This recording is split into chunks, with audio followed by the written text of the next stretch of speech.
శ్రీపాదరాజం శరణం ప్రపద్యే. శ్రీపాద సుధాశ్రవంతి ఛానల్కి మీకందరికీ స్వాగతం. శ్రీపాద సుధాశ్రవంతి ఛానల్ని ఆదరిస్తున్న మీకందరికీ నా కృతజ్ఞతలు. విద్యాసాగరుడు గురుదేవా, పెద్ద కుమారుడు వివాహం చేసి రేణుబాయి చాలా సంతోషించింది అని చెప్పారు కదా. ఆవిడ చిన్న కొడుకు కూడా పెళ్లి చేయాలని కోరలేదు కదా. ఎందుకంటే చిన్న కొడుకు నారాయణ జగదోద్ధారకుడు అవుతాడని శ్రీరామచంద్రుడే చెప్పారు కదా అని అడిగాడు. నిత్యానంద వారు కొంచెంసేపు కళ్ళు మూసుకొని ధ్యానం చేశారు. ఆయన మనోనేత్రాలతో రేణుబాయి ఆరాటాన్ని, సమర్థుల వారి లీలలను చూసి చేతులు జోడించి నమస్కారం చేసి చెప్పటం ప్రారంభించారు. నారాయణ ఇంటి విషయాలేవి పట్టించుకోకపోవటం వలన రేణుబాయి బాధపడుతూ ఉండేది. పెద్ద కొడుకు కోడలు ముచ్చటగా తన కళ్ళ ముందు తిరుగుతూ ఉంటే సంతోషపడేది. అలాగే తన చిన్న కొడుక్కి కూడా వివాహం చేసేస్తే తన బాధ్యత తీరిపోతుందని అనుకునేది. ఒకరోజు తల్లి కొడుకులు గోదావరి నదికి స్నానానికి వెళ్ళారు. అప్పుడు రేణుబాయి కొడుకు దగ్గర వివాహ ప్రస్తావన తీసుకుని వచ్చింది. ఒరే నారాయణ, నీకు కూడా పెళ్లి చెయ్యాలని నా కోరిక, అది నా బాధ్యత కూడాను అంది. వెంటనే నారాయణ దబ్బున నీళ్ళలోకి దూకేశాడు. రేణుబాయి పెద్దగా కేకలు పెడుతూ అందరినీ పిలిచింది. దగ్గరలో ఉన్నవారు నదిలో దిగి నారాయణను బయటకు తీసుకుని వచ్చారు. నారాయణ పడిన చోట ఒక పెద్ద రాతి బండ ఉండటం వలన అతని తలకి బాగా దెబ్బ తగిలింది. అతడు స్పృహ కోల్పోయాడు. అందరూ నారాయణకు సేవలు చేసి స్పృహ తెప్పించారు. విద్యాసాగర, వివాహానికి నిరసనగా ఆ రోజు ఆయనకు తగిలిన దెబ్బ ఆయన ముఖంలో గుర్తుగా జీవితమంతా ఉండిపోయింది. స్వామి సమర్థరామదాసు తమ తల్లిగారికి నోటితో చెప్పకుండా వివాహం పట్ల తన వ్యతిరేకతను ఈ విధంగా ప్రదర్శించారు. ఆయన సమయస్ఫూర్తి అటువంటిది. శ్రేష్ఠుడికి ఈ విషయం తెలిసి పరుగు పరుగున వచ్చి తల్లిని తమ్ముడిని ఇంటికి తీసుకుని వెళ్ళాడు. తల్లితో, అమ్మా, ఇంకెప్పుడు నారాయణ ముందు పెళ్లి ప్రస్తావన తీసుకురావద్దు అని చెప్పాడు. ఒకరోజు నారాయణ ఇంటిలో లేనప్పుడు రేణుబాయి పెద్ద కొడుకుతో నారాయణ వివాహ ప్రసక్తి తీసుకుని వచ్చింది. అమ్మా, ఇప్పటి నుండి వాడితో ఏమీ అనకు, పెళ్లి నిశ్చయమైన తర్వాత చెబుదాం. మన గౌరవ మర్యాదలు కాపాడటానికైనా వాడు పెళ్లిపేట్ల మీద కూర్చుంటాడు అని అన్నాడు శ్రేష్ఠుడు. తల్లి బాధ చూడలేక అలా అన్నాడే కానీ అతనికి తమ్ముడు పెళ్లికి ఒప్పుకుంటాడనే నమ్మకం లేదు. నారాయణ ప్రవర్తన ఒక యోగి మార్గాన్ని సూచిస్తోంది. శ్రీరామ ఉపాసకుడైన శ్రేష్ఠుడికి ఈ విషయం స్పష్టంగా తెలుస్తోంది. రేణుబాయి బంధువులలో నారాయణకు తగిన కన్య కోసం ప్రయత్నాలు మొదలుపెట్టింది. ఈ విషయం తెలిసిన వెంటనే నారాయణ ఇల్లు వదిలి అడవులలోకి వెళ్ళిపోయాడు. శ్రేష్ఠుడు తల్లి బాధ చూడలేక దగ్గరలో ఉన్న అడవులన్నీ వెతికి చివరికి తమ్ముడిని చూసి ప్రతిమాలి అతన్ని ఒప్పించి ఇంటికి తీసుకుని వచ్చాడు. తమ్ముడిలోని విరక్తి భావం అతనికి అర్థమయ్యింది. తమ్ముడు ఇక ఎప్పటికీ సంసార బంధాలలోకి రాడు అని అతనికి స్పష్టంగా తెలుస్తోంది. అమ్మా, తమ్ముడు హనుమంతుని అవతారం కదా, శ్రీరామ సేవకుడు అయిన హనుమ బ్రహ్మచారి కదా, మరి ఆయన అవతారమైన తమ్ముడు వివాహం ఎలా చేసుకుంటాడు? మనం ఇంకా బలవంత పెట్టామంటే తమ్ముడు మనకి దక్కకుండా ఎటో వెళ్ళిపోతాడని నాకు అనిపిస్తోంది. వాడి వివాహ ప్రయత్నాలు ఇక మానేయి అని చెప్పాడు. అలాగేనని తల ఊపింది. కానీ ఆవిడ తన ప్రయత్నాలు మానలేదు. శ్రీరాముని సంకల్పం వలన అవతరించిన నారాయణ ఈ గృహానికి, ఈ తల్లి ప్రేమకు అంకితం కాకూడదని భగవంతుడి సంకల్పం. ఒకరోజు తల్లి కుమారునితో పాటు గోదావరి నదికి స్నానానికి వెళ్ళింది. కొడుకుని అనేక విధాలుగా బ్రతిమాలింది. నాయనా, నాకు మీరిద్దరూ రెండు కళ్ళ లాంటి వారు. మీరిద్దరూ భార్యా పిల్లలతో సుఖంగా కాపురాలు చేసుకుంటూ పిల్లా పాపలతో కళకళలాడుతూ ఉంటే చూడాలనేదే నా కోరిక. నువ్వు అంటే పిల్లనివ్వడానికి మన బంధువులు సిద్ధంగా ఉన్నారు. నా మాట విను, నన్ను బాధపడతావా అంటూ కళ్ళ నీళ్లు పెట్టుకుంది. నారాయణ, శ్రీరామ, ఈ బంధాల నుంచి నన్ను బయటపడేసే బాధ్యత నీదే అని చెప్పుకుని తల్లితో సమయస్ఫూర్తిగా, అమ్మా, నీ మాట నేను కాదంటానా? కన్న తల్లివి, నీ సంతోషం కోసం నేను ఏమి చెయ్యాలన్నా చేస్తాను అని అన్నాడు. తల్లి సంతోషంగా సరే, అయితే విను. కళ్యాణ మండపంలో తెర పట్టుకునే వరకు వివాహం విషయంలో నువ్వు ఎలాంటి అభ్యంతరాలు చెప్పకూడదు అని అంది. నారాయణ, సరే, నీ ఆజ్ఞ ప్రకారమే పెళ్లిలో తెర పట్టుకునే వరకు ఎటువంటి ఆటంకము కలిగించను అని మాట ఇచ్చాడు. తల్లి సంతోషంగా ఈ విషయం శ్రేష్ఠుడికి చెప్పి బంధువులకు కబురు చేసింది. కన్య తరఫు బంధువులు వచ్చి సుముహూర్తం నిశ్చయించుకున్నారు. తల్లి హడావుడి అంతా ఇంతా కాదు. శ్రేష్ఠుడు ఆవిడ సంతోషాన్ని చూస్తూ, శ్రీరామ, ఈ తల్లికి ఈరోజు ఉన్న సంతోషం నిరంతరం ఉండేలా అనుగ్రహించు తండ్రి అని ప్రార్థించుకున్నాడు. నారాయణ ఎప్పటిలాగానే తన దైనందిన కార్యక్రమాలు కొనసాగిస్తున్నాడు. సుముహూర్తం దగ్గర పడింది.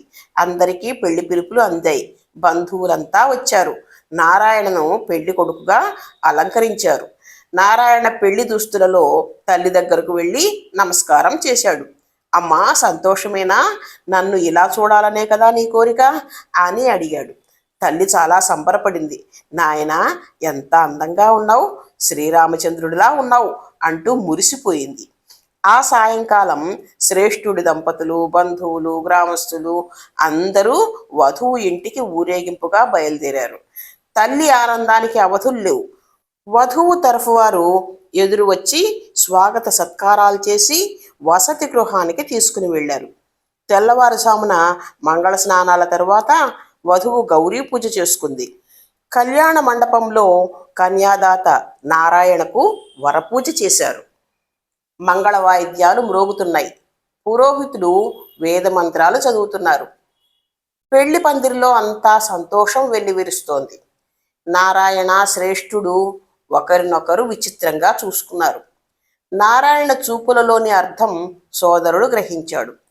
పెళ్లి తంతు నడిపించే పురోహితులు పెళ్లి కొడుకు కనపడకుండా తెర అడ్డుపెట్టి వధువును తీసుకుని వచ్చి కూర్చోబెట్టారు. హఠాత్తుగా నారాయణ లేచి, శ్రీరామ, వస్తున్నా అంటూ పెళ్లి దుస్తులు అక్కడే వదిలేసి కళ్యాణ మండపం దిగి పరుగులు పెట్టాడు. తల్లి నారాయణ అంటూ చెయ్యి పట్టుకోబోయింది. ఆమె చెయ్యి విదిలించుకుంటూ, పెళ్లిలో తెర పట్టుకునే వరకు ఎదురు చెప్పవద్దన్నావు. పెళ్లి దుస్తులలో నన్ను చూడాలని కోరావు. నీ కోరికలు తీర్చాను, ఇక సెలవు అంటూ మెరుపు వేగంతో బయటికి వెళ్ళిపోయాడు. బంధువులంతా ఏం జరిగిందో తెలియక అనేక విధాలుగా ఊహాగానాలు చేస్తున్నారు. రేణుబాయి పెద్ద కొడుకుతో, వాడెందుకు అలా చేశాడు? ఇంతమంది బంధువుల మధ్య మన పరువు ఏమైపోతుంది? వాడిని పెళ్లికి ఒప్పించాను కదా అంటూ ఏడవడం మొదలుపెట్టింది. తల్లిని ఓదార్చాడు శ్రేష్ఠుడు. అమ్మా, వాడికి పెళ్లి ఇష్టం లేదని చెబుతున్నా తల్లిననే అధికారంతో కట్టిపడేసి వాడిని పెళ్లికి ఒప్పించావు. నీ కోసం ఒప్పుకున్నాడే కానీ వాడికి మొదల నుంచి పెళ్ళంటే ఇష్టం లేదనే చెబుతున్నాడు. పెళ్లి మాట ఎత్తకుండా ఉంటే ఇంకా కొంతకాలం వాడు మన దగ్గరే ఉండేవాడు. ఇది మనం స్వయంగా చేసుకున్న అపరాధమే అని చెప్పి తల్లిని ఓదార్చాడు. శ్రేష్ఠుడు సమయస్ఫూర్తితో బంధువులలోనే వధువుకు తగిన వరుడిని చూసి అదే ముహూర్తానికి వివాహం జరిపించాడు. అందరి మన్ననలు పొందాడు. ఒక్క రేణుబాయి మాత్రము చాలా బాధపడుతూ ఇంటికి చేరింది. శ్రేష్ఠుడు తల్లిని ఓదారుస్తూ, అమ్మా, గురుదేవులైన ఏకనాథ మహారాజు గారి సంకల్పము, సూర్య భగవానుని సంకల్పము, శ్రీరామచంద్రుని సంకల్పము అన్నీ నీకు తెలిసినవే కదా. ఒక పుత్రుడు వంశోద్ధారకుడు, ఒక పుత్రుడు జగదోద్ధారకుడు అవుతారని వాళ్ళు ముందే చెప్పారు కదా అని చెబుతూ తల్లిని ఓదార్చేవాడు శ్రేష్ఠుడు.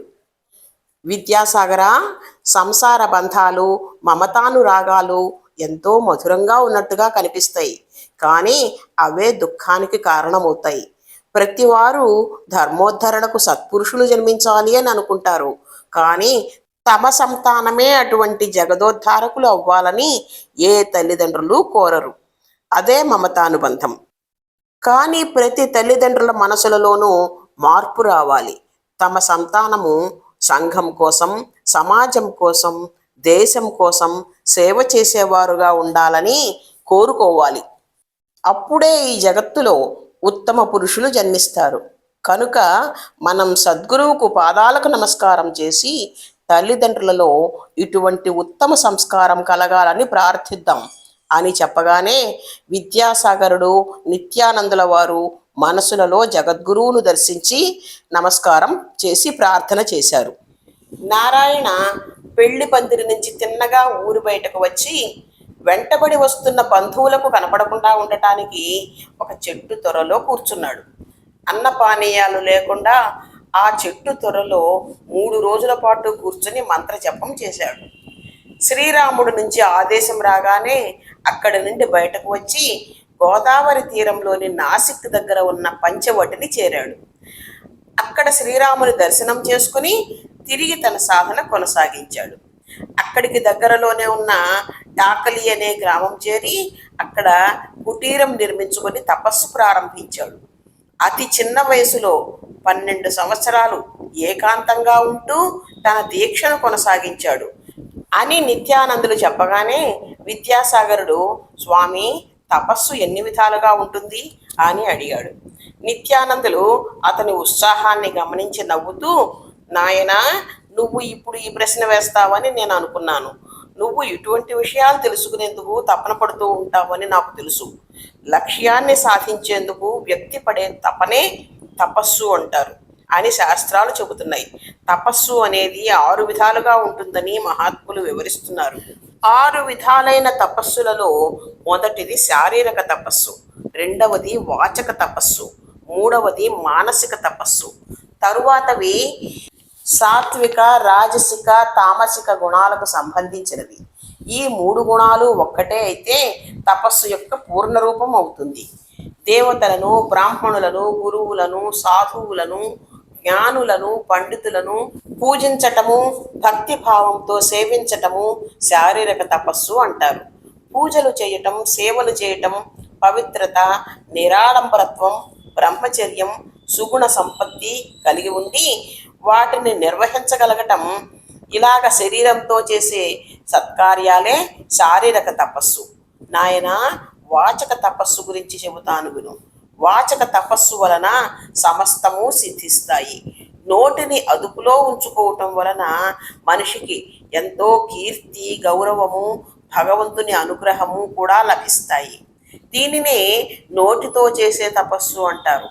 ఇతరులను బాధించకుండా మాట్లాడటము, నిందలు వేయకుండా ఉండటము, మితంగా, హితంగా, ప్రియంగా, సత్యంగా మాట్లాడటము, వేద మంత్రోచ్చారణ చేయటము, భగవత్ కథలను చెప్పటము, గానం చేయటము మొదలైన వాటిని వాచక తపస్సు అంటారు. శాంతంగా, సరళంగా, మధురంగా మాట్లాడటం వలన వాగ్దోషాలు నిర్మూలింపబడి అంతఃకరణ శుద్ధమవుతుంది, వాక్శుద్ధి కలుగుతుంది. వాచిక తపస్సు వలన మానవుని ఔన్నత్యం పెరుగుతుంది. మూడవది అయిన మానసిక తపస్సు గురించి చెబుతాను విను. శరీరము, వాక్కు, మనస్సు వీటిని త్రికరణాలు అంటారు.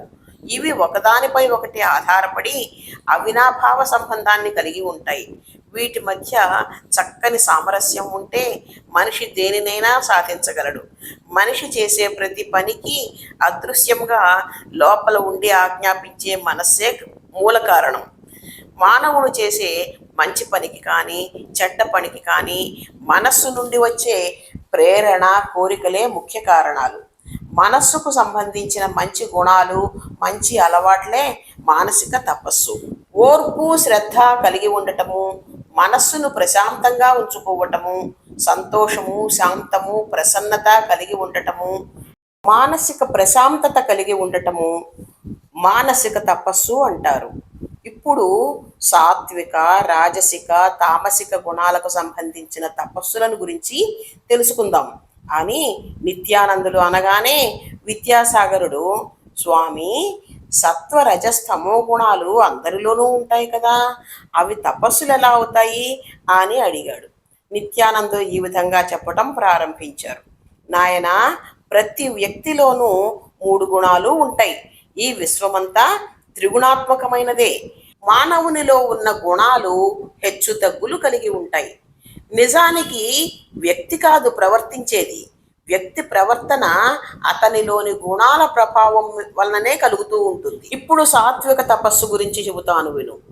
మనస్సు, శరీరము, వాక్కుల ద్వారా జరిగే తపస్సులని మనం ఏవైతే చెప్పుకున్నామో వాటిని ఆచరించే సమయాలలో ఆ వ్యక్తిలో ఉండే గుణం వలన ఫలితం కూడా కలుగుతుంది. ఫలితాన్ని ఆశించే ప్రతివారు తపస్సు చేస్తారు. కానీ ఫలితాన్ని ఆశించకుండా భగవంతుడు ఇచ్చేదేదో ఇస్తాడు అనే నమ్మకంతో చేసే తపస్సును సాత్విక తపస్సు అంటారు.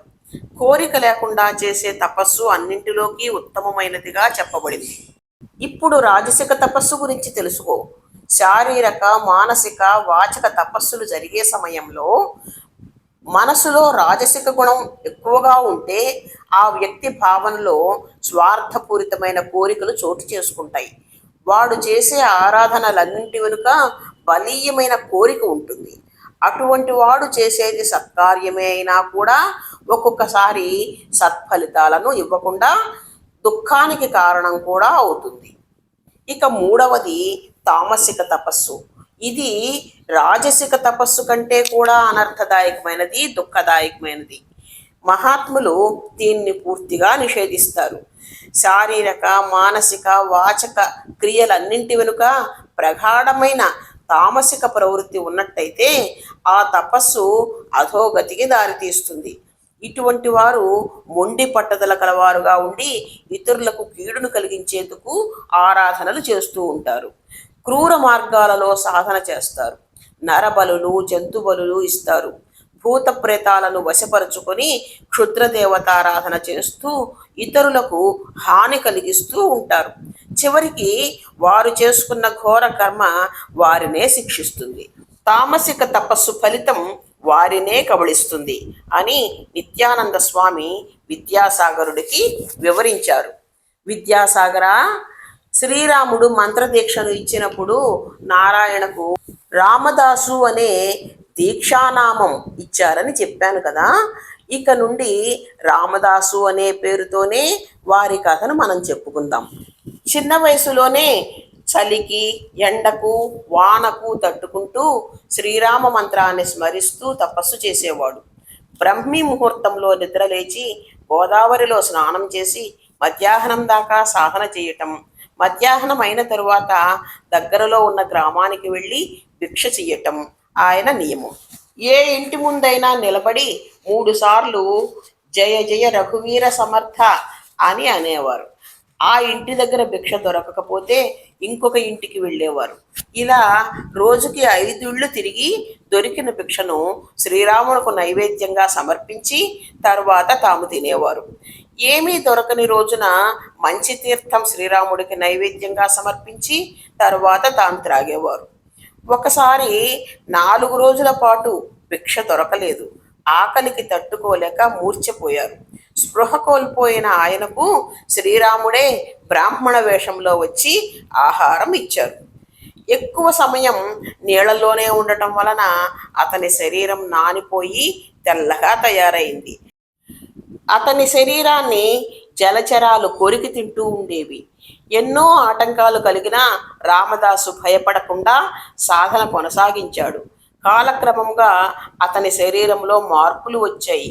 గడ్డం, మీసం, దృఢమైన శరీరం, తపస్సు వలన తేజస్సుతో ఉన్న ముఖం, తేజోవంతమైన చూపులు, చేతిలో దండం, భుజానికి ఒక జోలె, మొలకొక లంగోటి, మితభాషి అయిన నవయవ్వన యోగిగా మారిపోయారు రామదాసు.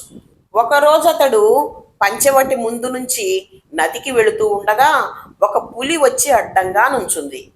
రామదాసు దానికి నమస్కరించి, ఓ వ్యాఘ్రరాజమా, ఇది నీ మాయావేషమని నా మనసు చెబుతోంది. నువ్వు నిశ్చయంగా నా ప్రభువైన శ్రీరామచంద్ర ప్రభువే. తండ్రి, దయచేసి మీ నిజరూపంతో దర్శనమివ్వండి అని ప్రార్థించాడు. వెంటనే ఆ పులి శ్రీరామునిగా దర్శనమిచ్చింది. రామదాసు శ్రీరాముడికి సాష్టాంగ నమస్కారం చేసి స్తోత్రం చేసి ప్రార్థించాడు. అప్పుడు శ్రీరాముడు, నాయనా, నీ తపస్సు ఫలించింది. తపస్సు చాలించి నేను నీకు ఉపదేశ సమయంలో చెప్పినట్లుగా చెయ్యి. కృష్ణానదీ తీరంలో నివసిస్తూ దేశోద్ధరణ, దీన జనోద్ధరణ చెయ్యి అని ఆదేశించారు. దానికి రామదాసు, స్వామి, నాపై దయతో దర్శనమిచ్చారు. నా విషయం అంతా మీకు పూర్తిగా తెలుసు. సాధన ద్వారా నేను సమస్త వికారాలను తొలగించుకున్నాను. మనస్సును స్వాధీనంలో ఉంచుకున్నాను. తీర్థాటనం చేస్తూ దేశంలోని సమస్త జనుల స్థితిగతులను తెలుసుకుని తరువాత మీరు నాపై ఉంచిన కార్యక్రమాన్ని నెరవేరుస్తాను అని చెప్పాడు. శ్రీరాముడు చిరునవ్వుతో దీవించి అదృశ్యమయ్యారు. రామదాసు తీర్థయాత్రలకు సమయం వచ్చిందని గ్రహించి తపస్సు చాలించి పంచవటిలోని దేవతలను దర్శించుకొని యాత్రలకు బయలుదేరడానికి నిశ్చయించుకున్నాడు. అందరికీ నమస్కారం అండి. నేను చెబుతున్న విషయాలు మీకు బాగున్నాయని అనిపిస్తే సబ్స్క్రైబ్ చేయండి, లైక్ చేయండి, షేర్ చేయండి. మీ అమూల్యమైన అభిప్రాయాలు, సూచనలు కామెంట్ బాక్స్లో పెట్టండి. ధన్యవాదాలు.